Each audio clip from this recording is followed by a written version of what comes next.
இப்போ வந்து ஒருவேளை ஃபினான்ஷியல் பிளான்லாம் செட் பண்ணாம ஒரு இன்வெஸ்ட்மெண்ட்ல ஆரம்பிக்கிறோம் அப்படின்னா எந்த மாதிரி சார் ரிஸ்க் வந்து இதுல இருக்குது?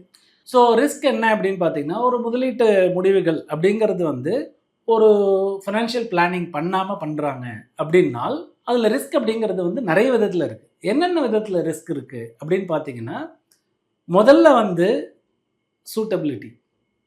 சூட்டபிலிட்டி அப்படிங்கிறது வந்து நமக்கு அந்த ப்ராடக்ட் தேவையா, இந்த டைமுக்கு அந்த ப்ராடக்ட்டில் முதலீடு செஞ்சால் கரெக்டாக இருக்குமா அப்படிங்கிறத தீர்மானம் பண்ண முடியாது.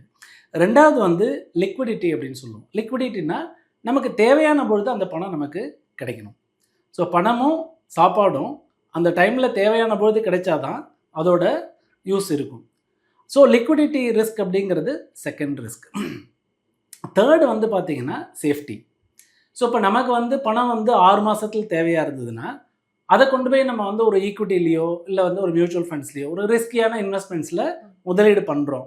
ஸோ மார்க்கெட் வந்து வாலட்டைலாக இருக்கும். ஸோ வாலட்டைலாக இருக்கும் பொழுது நமக்கு தேவையான பணம் அப்போ வந்து கிடைக்காது.